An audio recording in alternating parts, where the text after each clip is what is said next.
Silence. Order. I have returned to the demo scene, to all those people who were so mean. I will destroy everything they got. Make me your leader, vote for evil bot.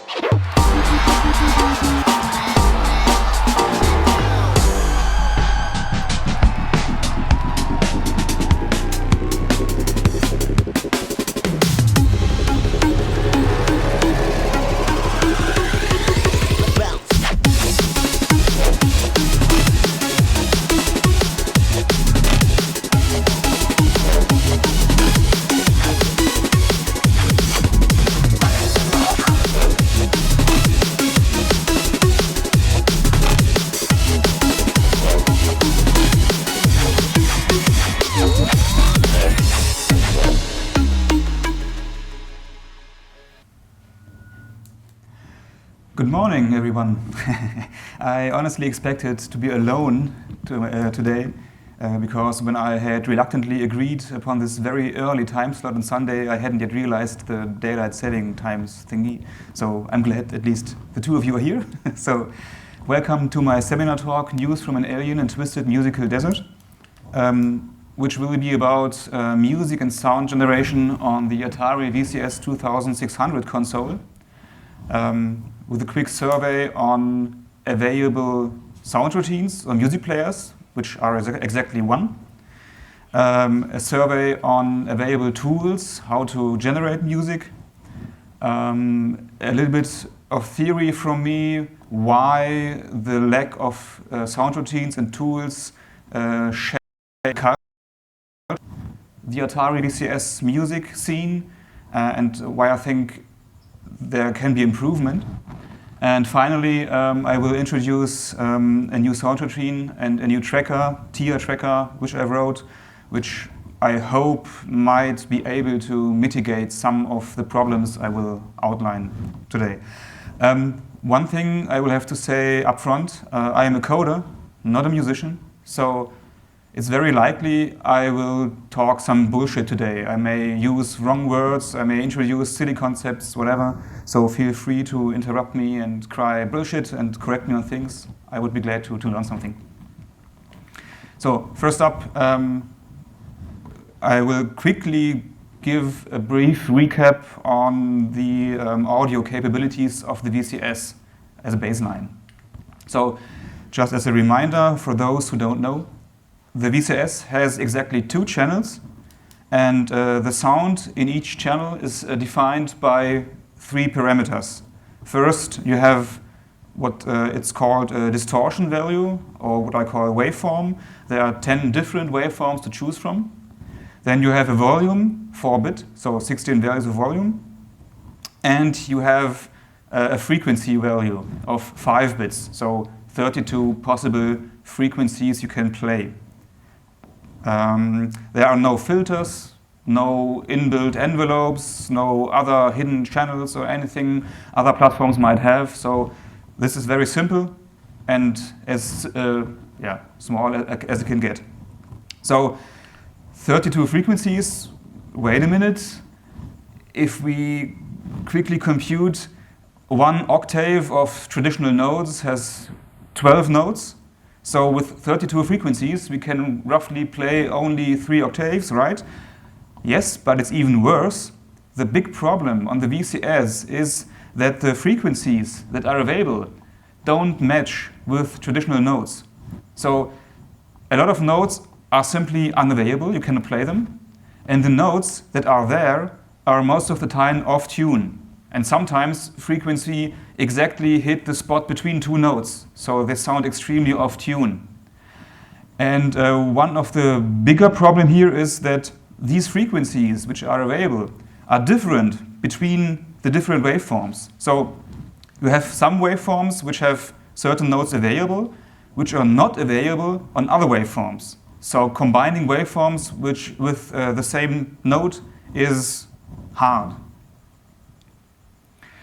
So since there are only 10 waveforms and only 32 frequencies per waveform, it's easily possible in the scope of the seminar to play all the sounds the Atari can play, so you can get an idea how the sound sounds. So especially pay attention to the different ranges of notes each waveform plays. Some waveforms have notes from the lower ranges, some from the higher ranges, and they are very different.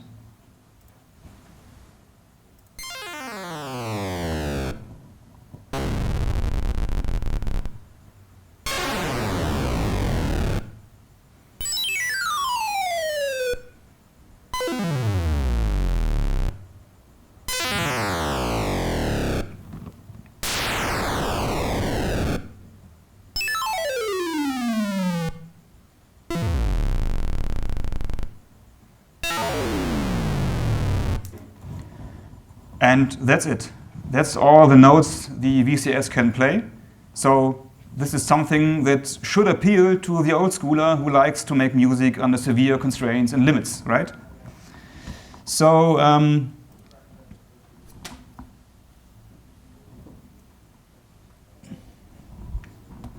so after this quick recap on the audio capabilities, I will make a quick survey on which music routines are available for a coder and which tools or trackers or sequencers are there to assist the musician in creating music for demos. The console itself is, I think, 38 years old. So 38 years old. So this should have been enough time for the homebrew scene to produce sound routines and trackers, right? Right? No, not really. There's exactly one mature working sound routine that is publicly available, I have to say. It's Paul Slocum's sequencer kit, which I think dates back to 2002. I'm not sure on that. But this is the routine that everyone uses because it's the only one available with explanation, with source and everything. So everyone uses that. It's a mature, very well optimized routine. Its concepts are that it has measures formed by 4 sub-patterns of 8 30-second notes.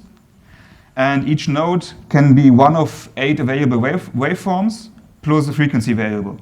Plus some extras, you can tell a note to be played with accentuation, a bit louder or a bit less loud. But the point is you don't have real instruments, no envelopes. You only have the bass waveforms and can play them at certain frequencies. There are some extra features to enhance the sound, like auto hi-hat. You can define certain locations in a measure where a very quick hi-hat sound should be played, but this one loops over the whole song, so there's not much variation to it. The source code is very configurable, that's good, but the big problem here is all composing happens in source code. So this is the tracker interface you have for creating music with Paul Slocum's music routine, which is not very friendly to musicians. So since this was unacceptable for some, Svoli took up to the task and I think 2 or 3 years ago coded an in-house tool, a tracker, to give his musician to make music for his demo Bang. This tracker is called ApeFed, a pure excuse for a tracker, I think, yes. And well, it's semi-public. There's no real release, it's not advertised anywhere, but if you know where to look, if you know the name, you can find it. So I guess it's public in a way. Unfortunately, in my humble opinion, it's a bit clumsy to use because you have for each note and each frequency, etc., a drop-down menu where you have to select the note you want to play. And this is very time-consuming. and the user interface is a bit cluttered. What's great is it has a 6502 emulator built in, and the sound emulation from the VCS emulator Stellar built in as well. So the musician can edit the track and immediately hear the changes. Something which cannot be done with the original Slocum way of doing in the source code, because with Slocum's player you have to edit the music, compile it, start it in the emulator, and only then can hear the sound. So this at least allows some form of very quick feedback and almost real-time editing. So it's a big improvement over composing in source, but it's still very buggy, and I guess musicians will find it a bit hard to get used to. Actually, I had prepared these slides, I think 2 weeks ago already, and only a couple of days later, this here appeared. A new tracker, Slocum Tracker. This is a web-based tracker with very clean design, helpful hints everywhere, which might ease the way into the thing for non-VCS musicians. But again, it's a bit clumsy to use. To enter a note, you have to double-click a row, then a window pops up where you have drop-down menus for the waveform and the note, and then you have to click OK, and then the note is entered into the pattern. So again, very clumsy to use. And you have no quick feedback, because here again, you have to, if you want to hear a song, you have to export the song, then you have to compile it with DASM and start it in the emulator, and only then you can hear what you have done. So it has a better user interface from an artist's point of view, but again, it's not really usable. Also, it seems to have only 5 preset waveforms and not all of the 10 that are available. But for playing around with it, and because it's web-based, you don't need to install it, this is quite nice. And the creator of this thing asks for improvement and is still actively developing it, so maybe something comes out of it. But again, I don't think a real musician will find this very usable.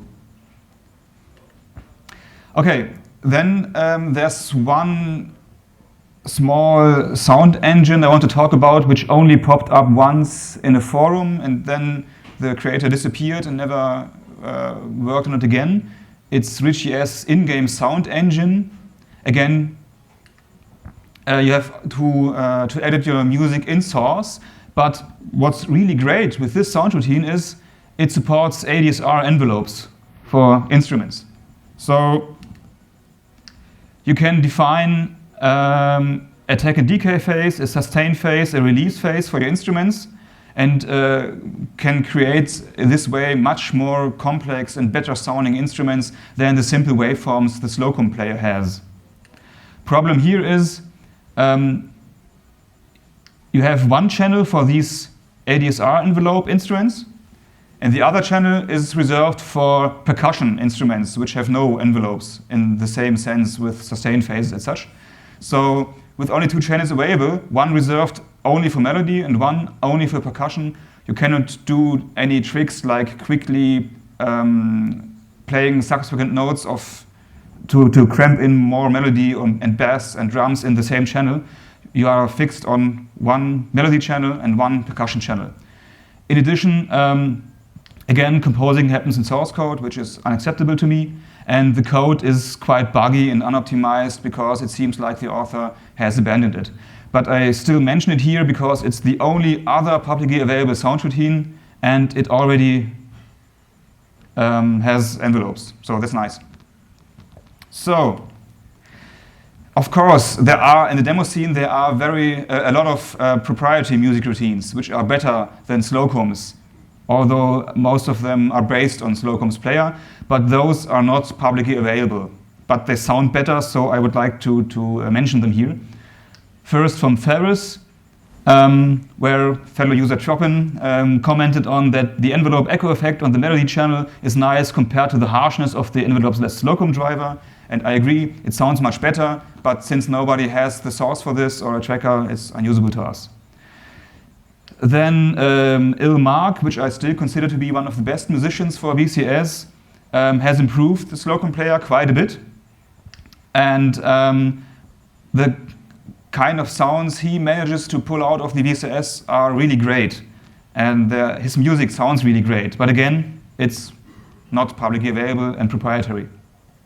And last but not least, KK has created a new replayer which I use in my demos so far, which is really great. He has 4 virtual channels he can mix into the 2, and he has built a VST to use in another tracker. It sounds really great, but unfortunately he cannot really make it public because of copyright issues. So you can contact him and ask for it and use it maybe, but again it's unknown how stable it is, how usable for musicians, and you have to ask him first. Another problem with this is that the resulting data format and player is quite big, although the player is not big, but the data for music is very big. So I doubt it's really usable for 4K demos. And 4K demos are something which are very common on the VCS. So great sound, but again, not publicly available and with its own limitations. So let me show you something about vaporware. Assumably some people have written trackers for the Slocum player, but didn't make them back in public. This is from Loris by Contrast. We wrote our own homemade tracker. It's simple, but better than coding music in assembly, and I have to agree. And people enthusiastically commented, thumb up for writing their own tracker. Please release that stellar tracker. I second the call for a tracker release as well, but at least I haven't seen it, so too bad. Then there's an early demo by Shadow of Noise. He simply uses the Slocum demo song and the Slocum player, and fellow scener Citrix commented, I've just written a tracker front end that spits out the RSM code for that same lib. And again, I'm very interested in this tracker.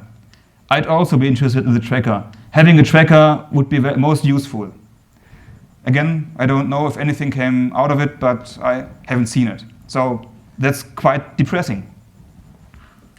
And if you look to other platforms, limited platforms, which are younger than the VCS, which are very limited as well, like the TED chip for the Plus4 C16. Some say the TED chip is the worst sound chip ever. I disagree, because they have all the frequencies, which we don't have. But anyway, people think this is the worst sound chip to do music for, and still, they have not one, they have 2 trackers available. And even the Texas Instruments calculator has a tracker, for crying out loud. So why not we? This is very, very frustrating.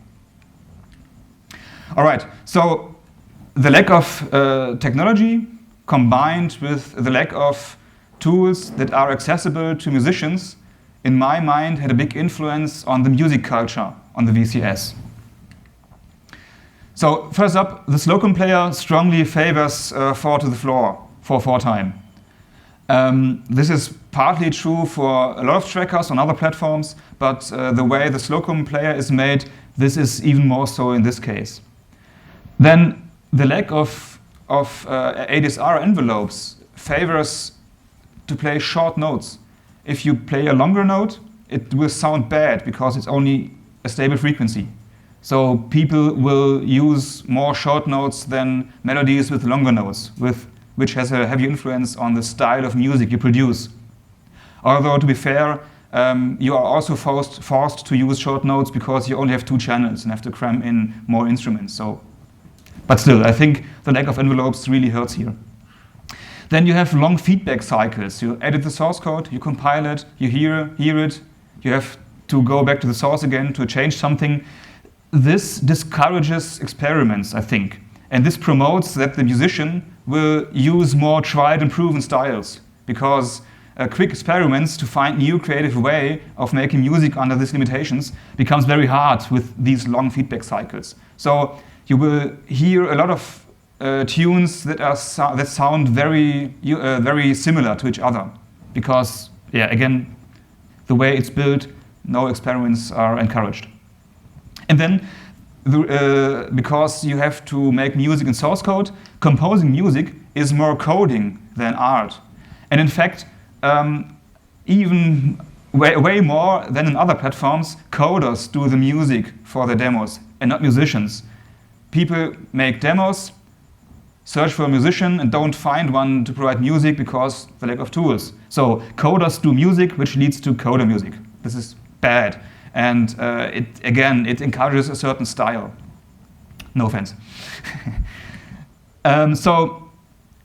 Since coders do music and coders favor code, coders tend to focus more on effects and don't focus so much on music.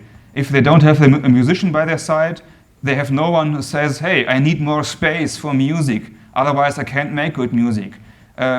Discard that one effect and give me more room for music. They don't have this, so they focus on code. So music often is only a second thought. If you compare how much space audio gets on other platforms, for example here on the Windows or C64 machines, these are all 4K intros, so comparable to 4K intros on the VCS.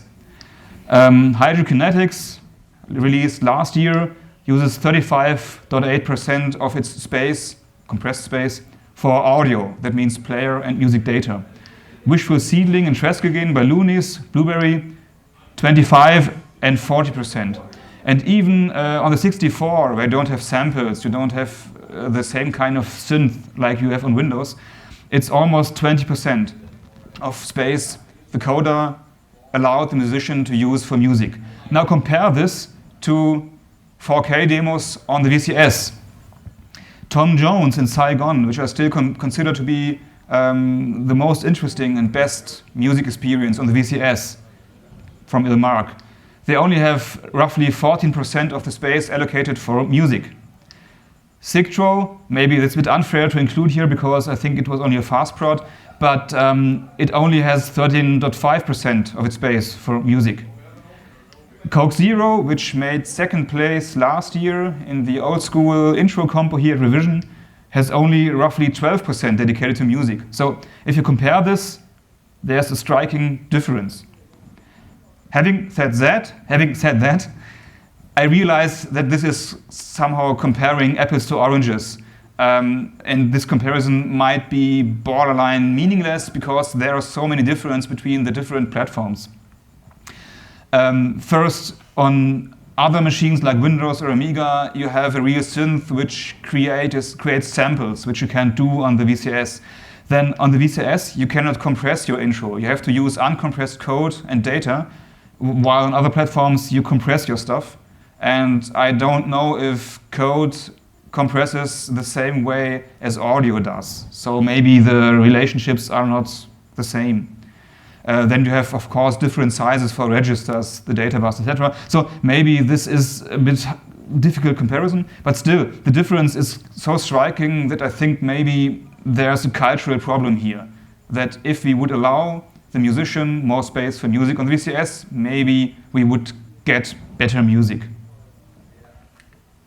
So I think we should make some kind of scientific experiment.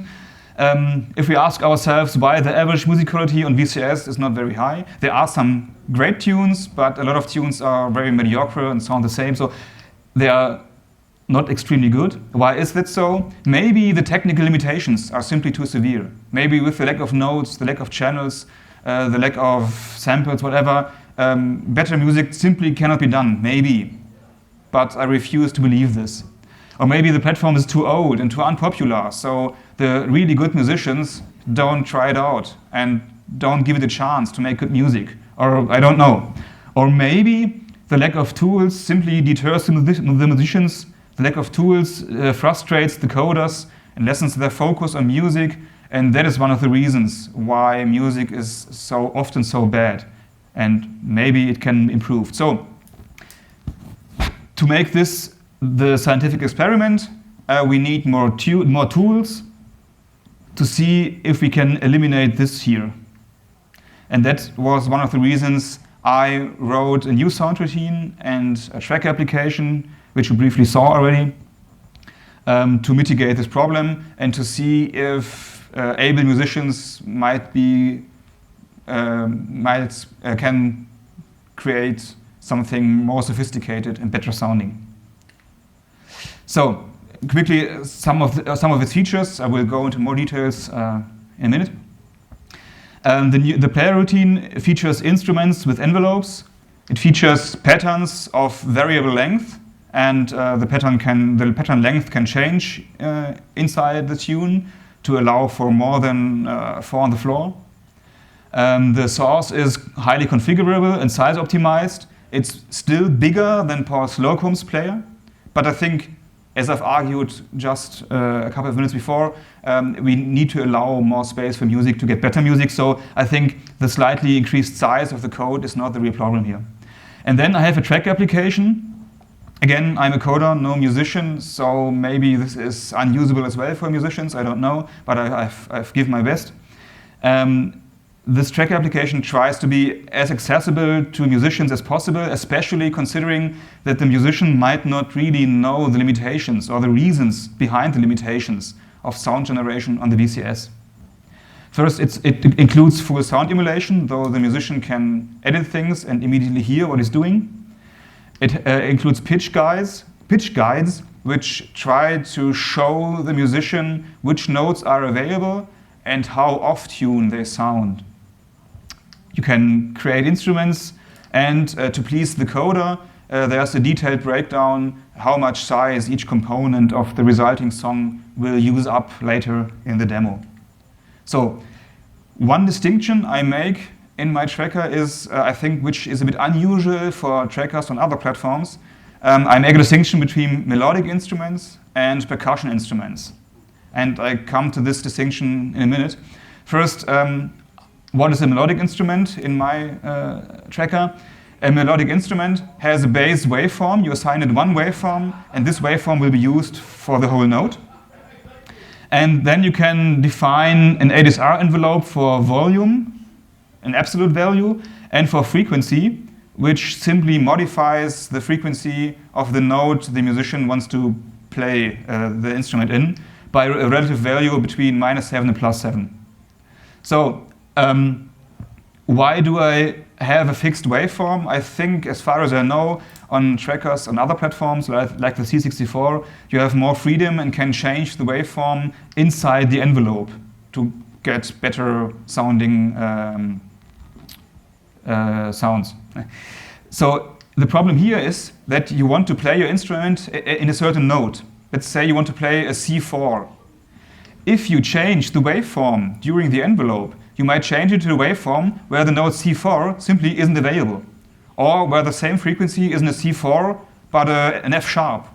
So the reason for the fixed waveform is that that the available frequencies differ among waveforms. So we cannot change the waveform during the instrument. But I realized that having a fixed waveform and only an envelope for volume and frequency would make creating drum sounds, percussion sounds really hard, because in that case you ideally want to mix waveforms and the frequencies are maybe less important, or the notes are less important. So, here's a quick look at the instrument editor. I will show it in a minute in the tracker application itself. So you have also percussion instruments where you can set the waveform, the frequency, and the volume in absolute values each frame, which allows for making drum sounds, hi-hats, kick drums, whatever. The result of this is that percussion instruments cannot be played at different pitches, a different pitch. You cannot use different notes with it because of the mixed waveforms. A percussion instrument has an envelope, but it has no attack, decay, sustain, or release phase. A percussion instrument gets only played once and then stops. But it can be marked as overlay. I come to that in a minute. Briefly, this is something similar to what Slocum calls auto hi-hat. Overlay allows the player to immediately start the next note out of order to make the drum sound like it would have been overlaid over the melodic instrument. So, before I get into details, that's a quick demo on what the instrument editor might be used for. Yeah.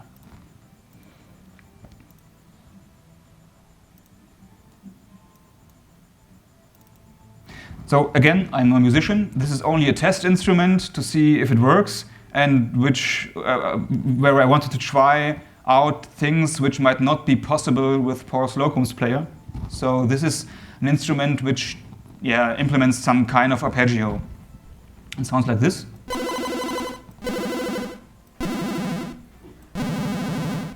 So people who know the Slocum player might realize that this is not possible with Slocum's player. So I hope these kind of instruments, and I hope that musicians will use this tracker and create better instruments, might help to make better music.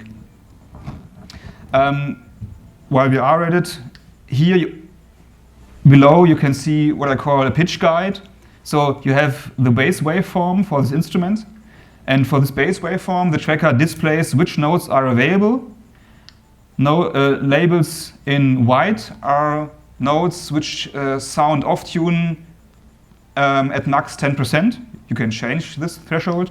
And notes in red are off tune more than 10%, 36%, 40%, etc. So the musician can get a feel for which notes are available. So if you change the waveform, for example, pure high, you have a whole different range of notes available or not available. All right.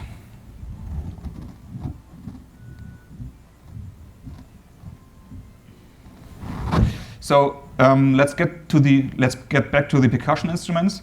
I have no demo percussion instrument because I suck at creating percussion instruments. I need a musician.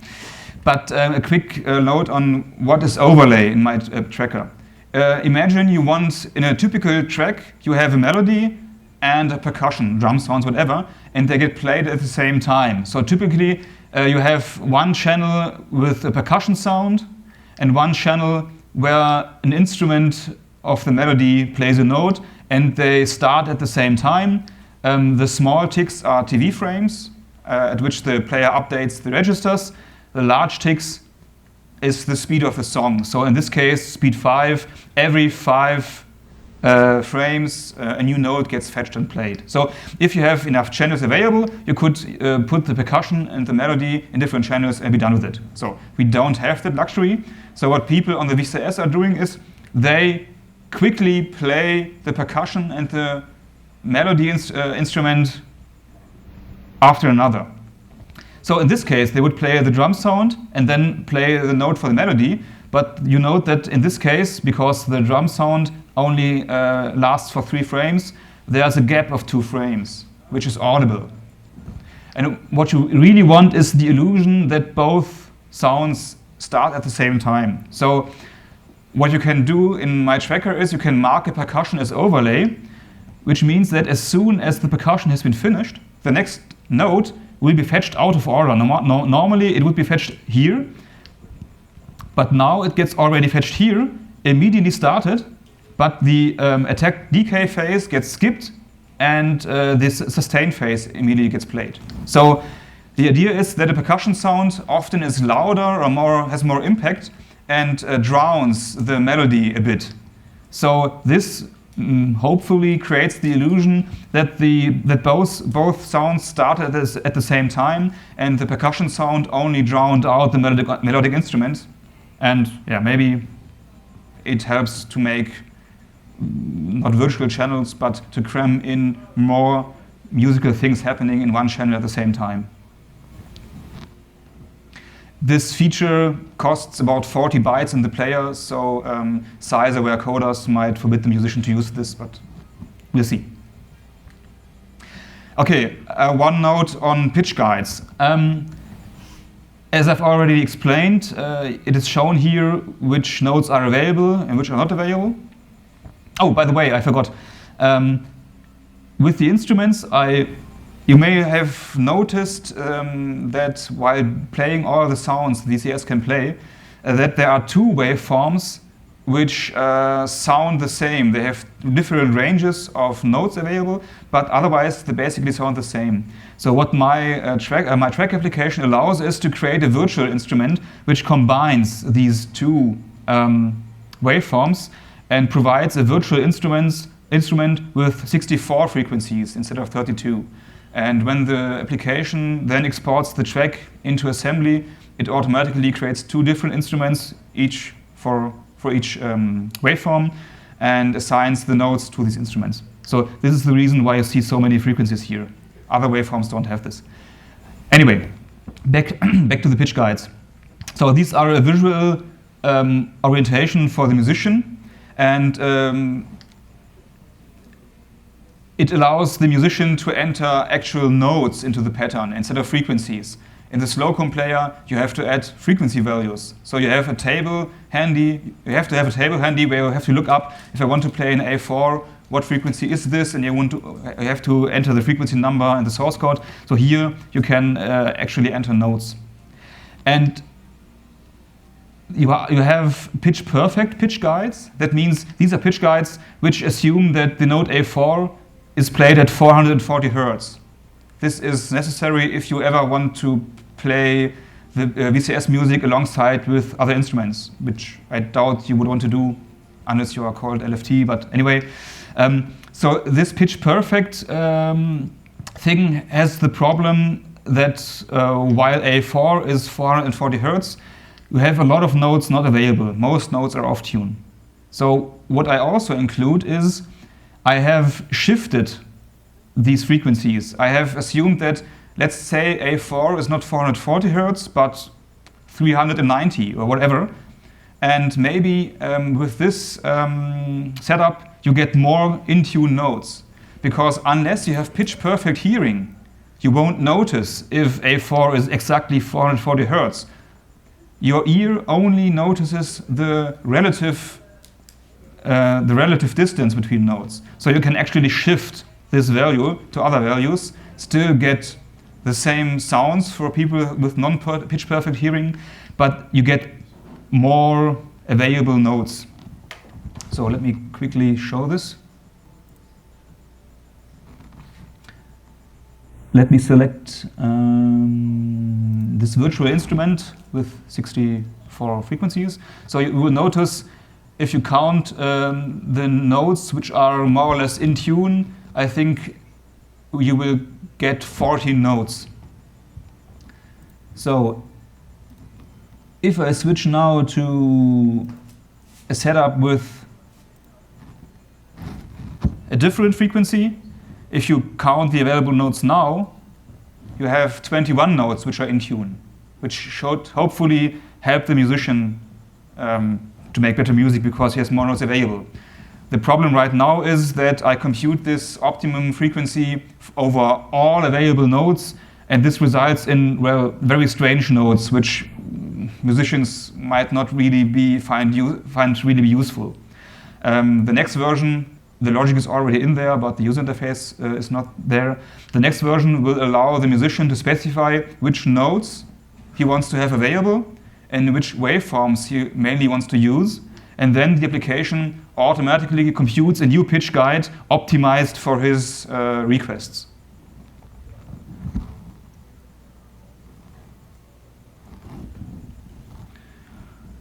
All right, so this hopefully helps with the lack of notes. Then this is the thing that pleases the coder I've already talked about.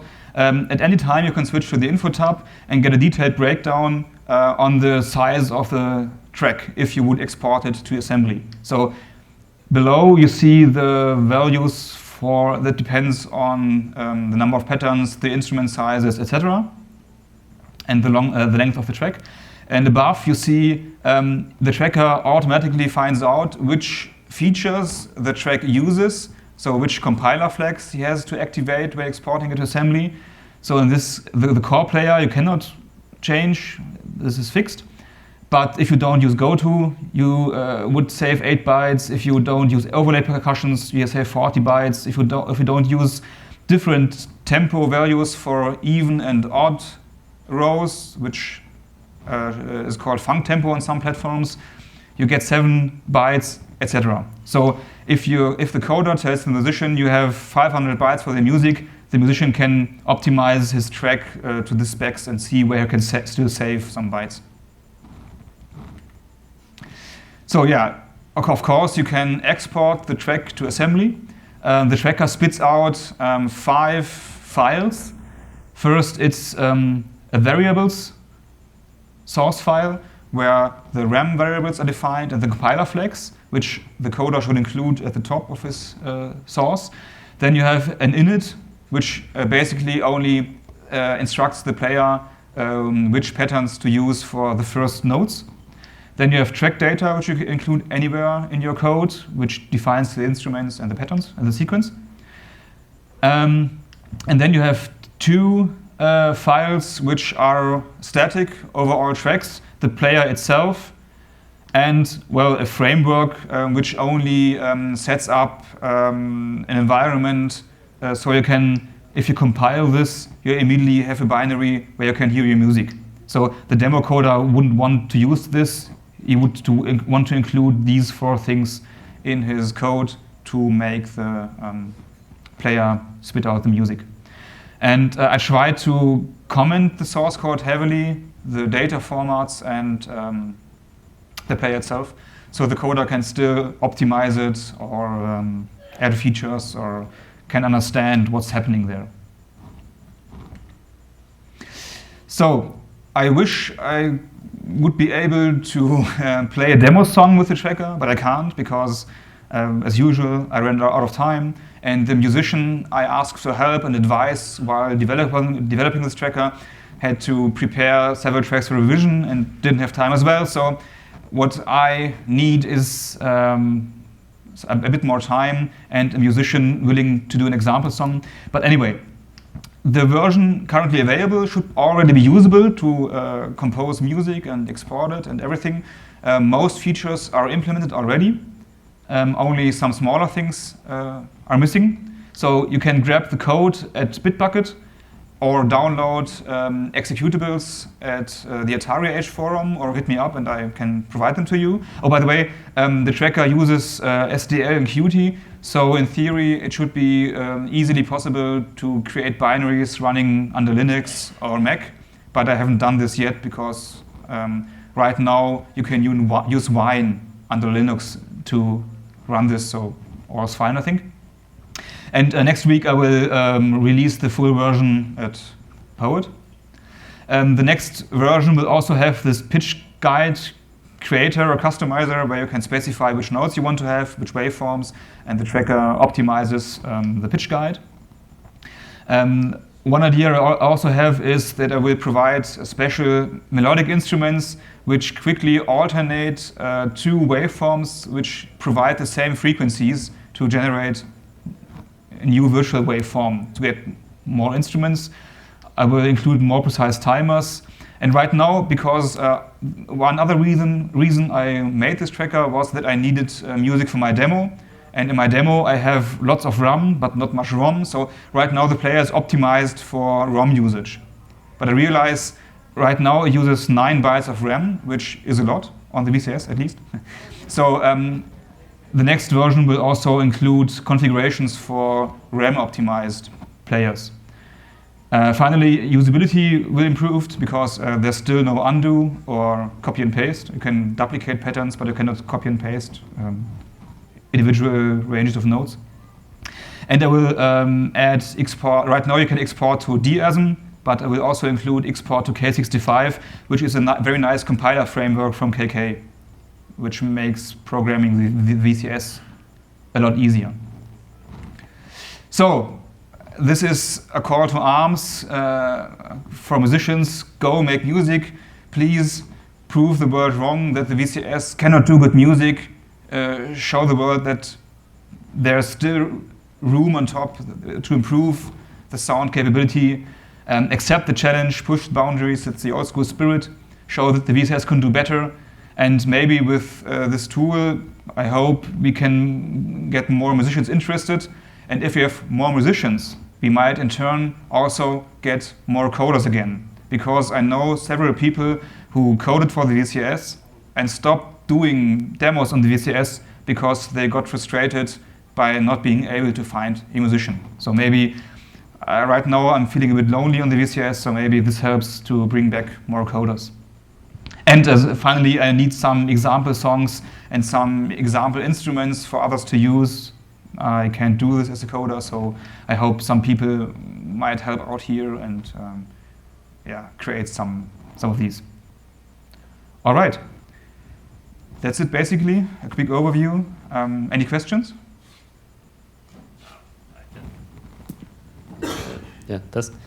Were there binaries for Windows? I didn't catch. The binaries for Windows are on the Atari Age forum.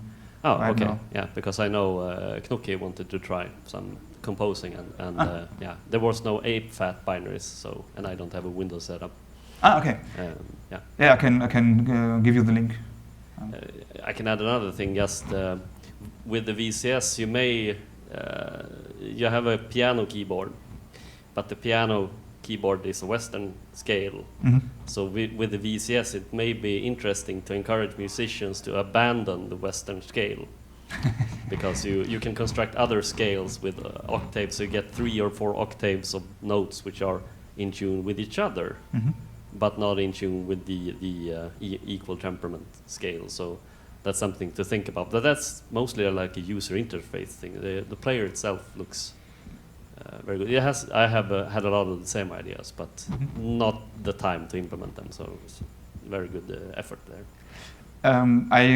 I saw some discussion about the different scales on Atari Age. There are people who had the same idea. And well, I think this could be an improvement for a future version, but right now I wanted to get out a tool that is usable for the basic thinking of the standard scales. But if there's actually interest in more features or something like this, different scales or so, this might be a thing for future versions, yeah. Yeah, okay, try and contribute. Didn't know the source code was up, Mm-hmm. so yeah. The source code is horrible, but it works. So.